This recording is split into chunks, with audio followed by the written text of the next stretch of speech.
विद्यार्थी मित्रों, हवे आपणे लंबाईना मापन विषे अभ्यास करीशुं। लंबाईना मापन माटे जो आपणे कोईपण वस्तुने सीधे सीधी मापी शकता होईए, हाथ में पकड़ीने अथवा सीधे सीधी मापी सकता होईए, तो ए रीते जे लंबाईनुं मापन करीशुं तेने प्रत्यक्ष रीतो तरीके ओळखशुं। आपणे उदाहरण तरीके लईए के आ एक सादी फूटपट्टी अथवा मापपट्टी छे। आ मापपट्टीथी આપણે કયા ક્રમનું માપન કરી શકીએ? તો અહીં આપણે વિચારી શકીએ કે આટલું જે અંતર છે એ અંતર 1 સેન્ટીમીટર છે અને 1 સેન્ટીમીટરમાં 10 વિભાગ આવેલા છે, 10 કાપા આવેલા છે, જેના લીધે આપણે અહીં નાનામાં નાનું 1 મિલીમીટર એટલે કે 10⁻³ મીટરનું ક્રમ નાનામાં નાનું માપપટ્ટીથી અથવા ફૂટપટ્ટીથી માપી શકીએ। મોટું કેટલું વિચારી શકીએ? તો 10⁻² મીટર। આટલા ક્રમનું માપન કરવા માટે સાદી માપપટ્ટી, મીટરપટ્ટી, ફૂટપટ્ટી આવા સાધનની મદદથી આપણે આટલા ક્રમનું માપન કરી શકીએ છીએ। 10⁻² એટલે 100 મીટરની રેન્જ છે। आ क्रमનું માપન આપણે માપપટ્ટી દ્વારા કરી શકીએ। હવે 10⁻⁴ મીટર આ જે અંતર છે એ અંતર આના કરતાં નાનું છે, એટલે આપણે માપપટ્ટી દ્વારા 10⁻⁴ મીટરનું ક્રમનું માપન કરી શકતા નથી। તો એના માટે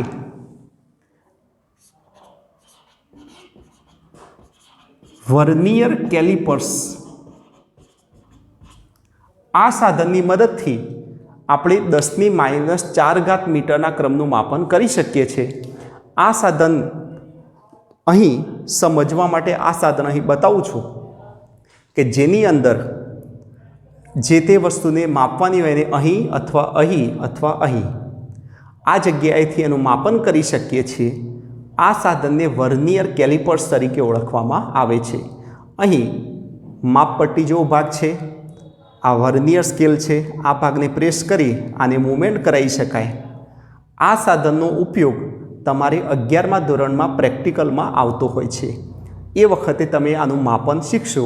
अत्यारे मात्र तमने ख्याल होवो जोईए के आ साधनने वर्नियर कैलिपर्स तरीके ओळखवामां आवे छे, जे साधननी मददथी ओछामां ओछुं 10⁻⁴ मीटरना क्रमનું માપન કરી શકાય છે। હવે આનાથી ઓછું માપ એટલે કે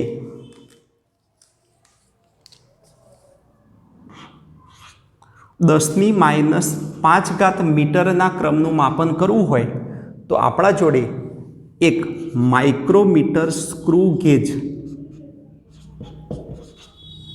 અથવા स्फेरोमीटर आ साधननी मददथी आपणे आना करतो पण ओछा क्रमनुं नानुं माप 10⁻⁵ ना क्रमनुं मापन करी शकीए छीए। माइक्रोमीटर स्क्रू गेज आ साधन नमूना तरीके अहीं बतावुं छुं के आ साधननी अंदर आ स्क्रू जेवो भाग छे जेने फेरवी शकाय छे।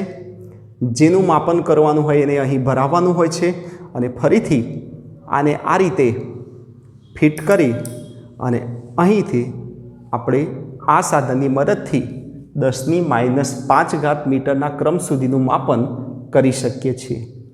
ते प्रमाणे बीजुं साधन छे स्फेरोमीटर। तो आ साधन जेने स्फेरोमीटर तरीके ओळखवामां आवे छे। आनी अंदर आ वर्तुळाकार भागने आ रीते फेरववानो होय छे। અહીં પણ એક સ્કેલ દર્શાવેલ છે। અહીં વર્તુળાકાર સ્કેલ ઉપર પણ કાપા છે અને આના મદદથી કોઈ પણ વક્ર સપાટીની વક્રતા ત્રિજ્યા નોંધી શકાય છે અને એનો ક્રમ પણ 10⁻⁵ મીટરના ક્રમનું હોય છે। ટૂંકમાં તમને 3 સાધન બતાવ્યા માપપટ્ટી દ્વારા, જે તમને ખબર છે એ પ્રમાણે 10⁻⁴ થી 10⁻² મીટરના ક્રમનું માપન, વર્નિયર કેલિपर्सથી 10⁻⁴ મીટરના ક્રમનું માપન, માઇક્રોમીટર સ્ક્રૂ ગેજ અથવા સ્ફેરોમીટરથી 10⁻5 મીટરના ક્રમનું માપન કરી શકાય છે। હવે આ બધી રીતો જેને આપણે પ્રત્યક્ષ રીતો તરીકે ઓળખ। હવે વિદ્યાર્થી મિત્રો, પૃથ્વીથી કોઈ ગ્રહનું અંતર અથવા કોઈ તારાનું અંતર, કોઈ ગ્રહનું પરિમાણ અથવા વ્યાસનું માપન કરવું હોય તો આવા મોટા અંતરના માપન માટે પરોક્ષ રીતોનો ઉપયોગ થાય છે। એટલે મોટા અંતરોના માપન માટે પરોક્ષ રીતોનો ઉપયોગ થાય છે। હવે આપણે આ પ્રકરણમાં બે પરોક્ષ રીતો ભણવાની છે, જેમાં એક પ્રશ્ન તરીકે પૂછાય છે, પૃથ્વી અને ગ્રહ વચ્ચેના અંતર માપન માટે દ્રષ્ટિ સ્થાન ભેદની રીત। હવે દ્રષ્ટિ સ્થાન ભેદ કોને કહેવાય? તો આપણે ઉદાહરણ તરીકે સમજવા માટે અહીં એક ટપકું કરેલું છે। હવે દૂરથી કોઈ પેન અથવા કોઈ આંગળી રાખીએ જે ટપકાની સામે છે। હવે એક આંખથી તમે આંગળીને જુઓ અને એક આંખ બંધ રાખો, ફરીથી બીજી આંખથી આંગળીને જુઓ અને એક આંખ બંધ રાખો, તો બંને આંખથી જ્યારે આંગળીને તમે જોશો તો એ કિસ્સામાં આ આંગળીનું સ્થાન બદલાતું દેખાશે। તમે જાતે પણ આ અનુભવ કરી શકો છો। એક આંખથી અવલોકન કરો અને બીજી આંખથી અવલોકન કરો તો બંને કિસ્સામાં આ આંગળીનું સ્થાન બદલાય છે। આને કહેવામાં આવે છે દ્રષ્ટિ સ્થાન ભેદ।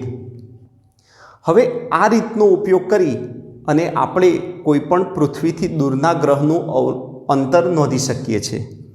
એ સમજવા માટે જે રીતે બે આંખ વચ્ચેનું અંતર હોય એ રીતે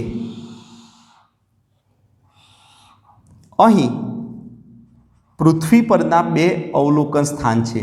જેમ આંગળીને જોવા માટે બે આંખ, એ રીતે પૃથ્વી પરના બે અવલોકન સ્થાન એ અને બી। આ બે અવલોકન સ્થાન વચ્ચેનું અંતર સ્મોલ બી। તો સ્મોલ બી એ બે અવલોકન સ્થાન વચ્ચેનું અંતર છે। હવે પૃથ્વી પરના બે અલગ અલગ અવલોકન સ્થાન, ત્યાંથી અહીં એસ એટલે ગ્રહ, અને પૃથ્વીથી ગ્રહનું અંતર કેપિટલ ડી। તો કેપિટલ ડી એ પૃથ્વીથી ગ્રહનું અંતર છે। હવે બે અવલોકન દિશાઓ એક સાથે બે અવલોકન દિશાઓ વડે ગ્રહનું અવલોકન કરીએ તો બે અવલોકન દિશા વચ્ચેનો ખૂણો મળે છે થીટા, અને આ થીટાને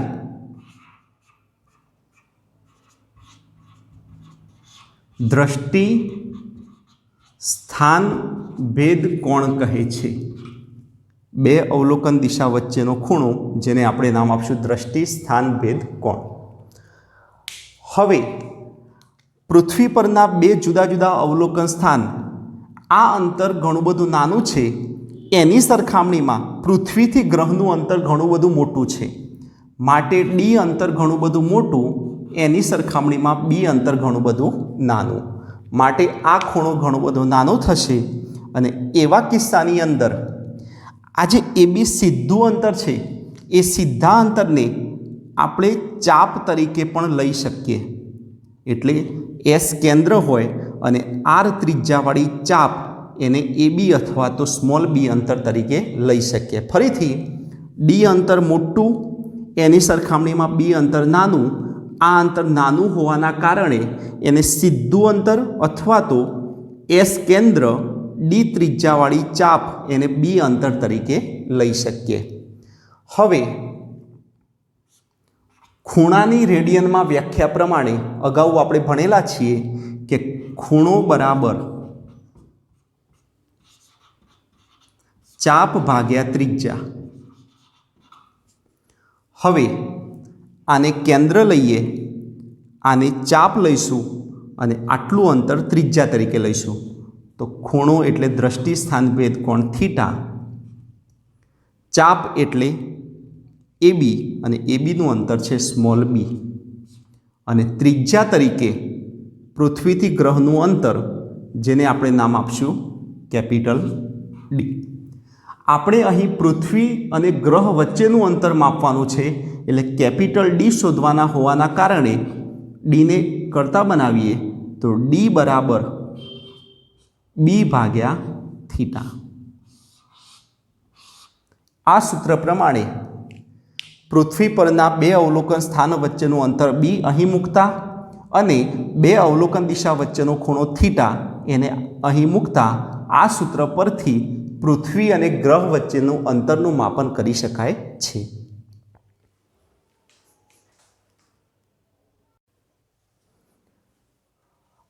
હવે વિદ્યાર્થી મિત્રો, આપણે મોટા અંતરના માપન માટે પરોક્ષ રીતનો અભ્યાસ કર્યો, જેની અંદર બીજી રીત છે ગ્રહ કે તારાના પરિમાણના માપન માટે, જેની અંદર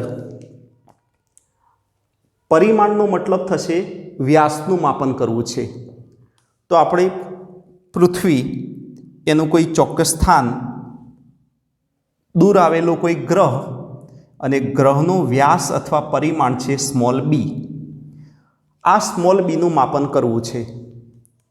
તો પૃથ્વી પરથી ટેલિસ્કોપ વડે ગ્રહના વ્યાસાંતે આવેલા બિંદુ એ અને બી પર એક સાથે અવલોકન કરીએ તો બે અવલોકન દિશા વચ્ચેનો ખૂણો આલ્ફા મળે છે, અને આ આલ્ફા એટલે કોણીય વ્યાસ, એટલે ગ્રહના વ્યાસને પૃથ્વી પરથી આંતરતો ખૂણો, જેને આપણે કોણીય વ્યાસ નામ આપ્યું છે. પૃથ્વીથી ગ્રહનું અંતર, જે અગાઉની થિયરી દ્રષ્ટિ સ્થાનભેદની રીતમાં આપણે ભણેલા છીએ કે પૃથ્વીથી ગ્રહનું અંતર એ કેપિટલ ડી, જે અગાઉની થિયરીમાં આપણે સૂત્રથી નક્કી કરી શક્યા. તો પૃથ્વીથી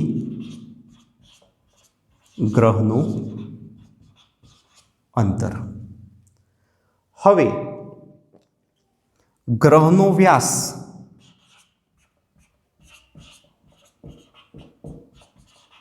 જે આપણે નક્કી કરવો છે, તો ખૂણાની રેડિયનમાં વ્યાખ્યા પ્રમાણે ખૂણો બરાબર ચાપ ભાગ્યા ત્રિજ્યા, જે સૂત્ર આપણે અગાઉની થિયરીમાં પણ લખ્યું હતું.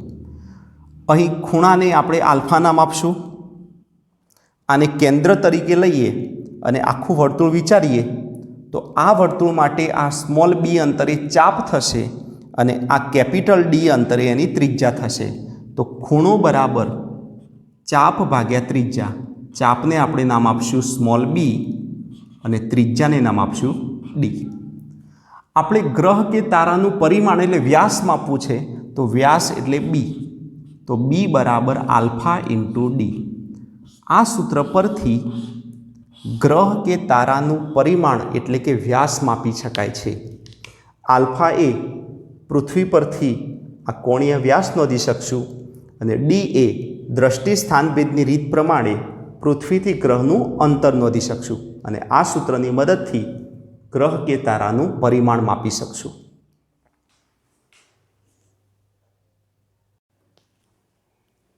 વિદ્યાર્થી મિત્રો, હવે આપણે ખૂબ જ સૂક્ષ્મ અંતરોનો અંદાજ મેળવશું. આપણે વિચારીએ કે 10⁻⁸ મીટરથી 10⁻⁻10 મીટર આવા ક્રમનું માપન, અંતરનું માપન કરવું હોય તો એના માટે સ્ક્રૂ ગેજ અથવા સ્ફેરોમીટર સાધનથી કરી શકતા નથી. કારણ કે સ્ક્રૂ ગેજ અથવા સ્ફેરોમીટરથી નાનામાં નાનું 10⁻⁵ મીટરના ક્રમનું માપન થાય છે, જ્યારે અહીં 10⁻8 થી 10⁻10 મીટર એટલે આવા અણુ કે પરમાણુ, અણુનું પરિમાણ, આવા માપન આપણે એ બધા સાધનથી કરી શકતા નથી.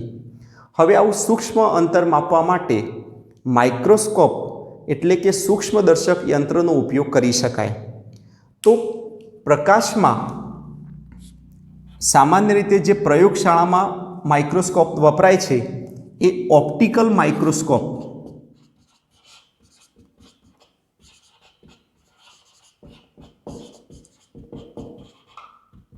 જે પ્રકાશમાં ઉપયોગ લઈ શકાય છે અને પ્રકાશની તરંગલંબાઈ દ્રશ્ય પ્રકાશની તરંગલંબાઈ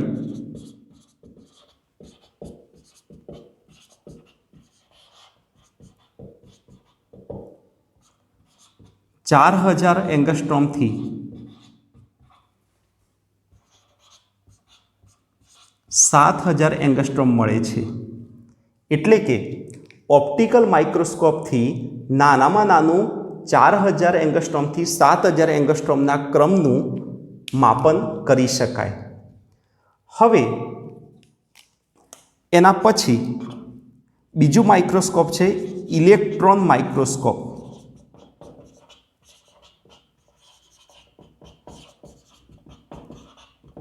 સામાન્ય રીતે ઓપ્ટિકલ માઇક્રોસ્કોપ આપણા સ્કૂલની પ્રયોગશાળાની અંદર હોય છે।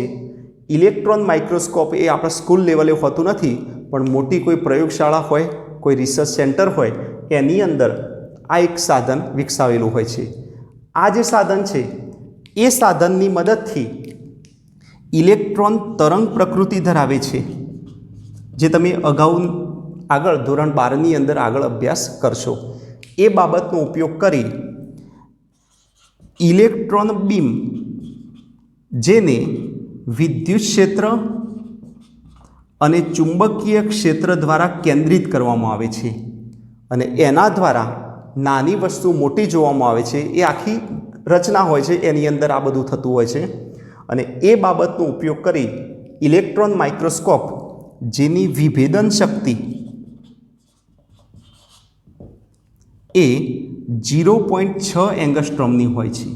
એટલે કે ઓપ્ટિકલ માઇક્રોસ્કોપ કરતો આ સાધન નાની વસ્તુ પણ જોઈ શકીએ છે। આના કરતો આની વિભેદન શક્તિ વધારે છે। હજુ પણ એના કરતો પણ સારી ગુણવત્તાવાળું અને સારી કક્ષાવાળું સાધન બનાવ્યું છે, જેને સ્કેનિંગ ટનલિંગ માઇક્રોસ્કોપ। આ સાધન, જેનું શોર્ટ ફોર્મ STM, જે તમે શબ્દ સાંભળેલો છે, આ માઇક્રોસ્કોપની સૌથી વધારે વિભેદન શક્તિ હોય છે। આ માઇક્રોસ્કોપની મદદથી અણુનું પરિમાણ માપી શકાય છે। તો 3 માઇક્રોસ્કોપના શબ્દ છે: ઓપ્ટિકલ માઇક્રોસ્કોપ, જેમાં દ્રશ્ય પ્રકાશ, જેની તરંગ લંબાઈ આટલી છે, આટલા ક્રમનું માપન થાય; ઇલેક્ટ્રોન માઇક્રોસ્કોપ, ઇલેક્ટ્રોન તરંગ પ્રકૃતિ ધરાવે છે, ઇલેક્ટ્રોન બીમને વિદ્યુત અને ચુંબકીય ક્ષેત્ર દ્વારા કેન્દ્રિત કરી અને એ રચનાનો આમાં ઉપયોગ થાય છે, એની વિભેદન શક્તિ આટલી છે। અને ત્યાર પછી સ્કેનિંગ ટનલિંગ માઇક્રોસ્કોપ, જેથી મદદથી અણુનું પરિમાણ માપી શકાય છે। હવે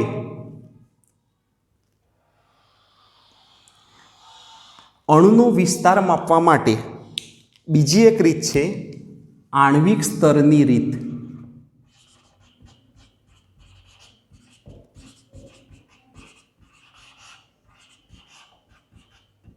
આ આણ્વિક સ્તરની રીતની મદદથી અણુનો વિસ્તાર માપી શકાય છે અને આ અણુનો વિસ્તાર એ લગભગ 10⁹ મીટરના ક્રમનો મળે છે। આનું ઉદાહરણ તરીકે ઓલિક એસિડ એક સાબુ જેવું પ્રવાહી છે। આ પ્રવાહીનું પાતળું સ્તર બનાવી અને એ સ્તરની જાડાઈ માપીએ તો એ જાડાઈ એ અણુના વિસ્તાર જેટલું મળે છે। તો ટૂંકમાં આ એક પ્રયોગ જેવી ઘટના છે અને એ ઘટના ઉપરથી અણુનો વિસ્તાર, એટલે આણ્વિક સ્તરની રીતની મદદથી અણુનો વિસ્તાર મપાય છે। અણુનો વિસ્તાર 10⁻⁹ મીટરના ક્રમનો, એનું ઉદાહરણ તરીકે ઓલિક એસિડ લીધું છે। હવે ભૌતિક વિજ્ઞાનમાં લંબાઈનો વિસ્તાર કયો છે?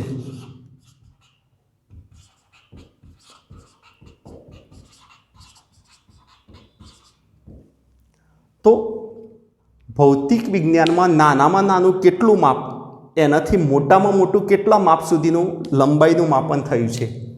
તો ભૌતિક વિજ્ઞાનમાં નાનામાં નાનું ન્યુક્લિયસનું પરિમાણ 10⁻14 મીટરથી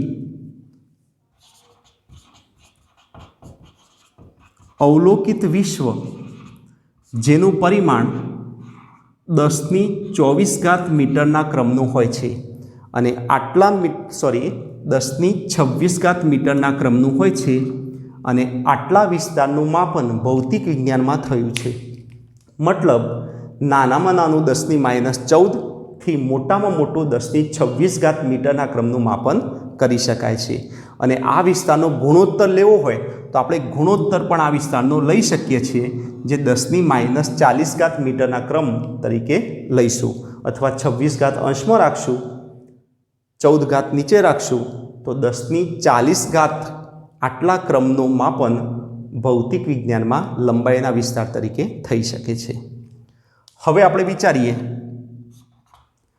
કે પૃથ્વી અને સૂર્ય આ બંને વચ્ચેનું સરેરાશ અંતર, જેને એક એસ્ટ્રોનોમિકલ યુનિટ, એક AU તરીકે લેવામાં આવે છે, અને એક AU બરાબર 1.496 × 10⁻11 મીટર. આ માપ પૃથ્વી અને સૂર્ય વચ્ચેનું સરેરાશ અંતરનું માપન છે, જેને એક એસ્ટ્રોનોમિકલ યુનિટ તરીકે લેવામાં આવે છે. ત્યારબાદ સૂર્યપ્રકાશને શૂન્યાવકાશમાં એક વર્ષમાં જે અંતર કાપશે એ અંતરને એક પ્રકાશ વર્ષ,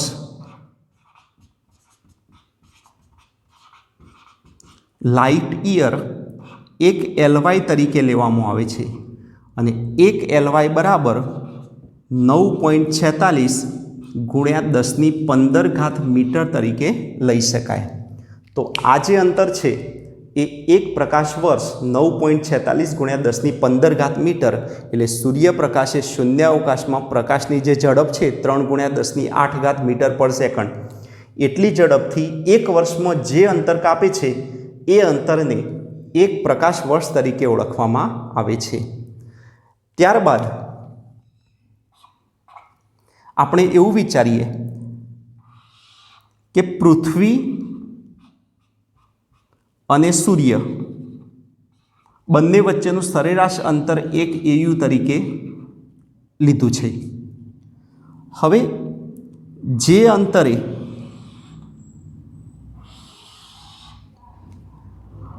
અંતરે આ ખૂણો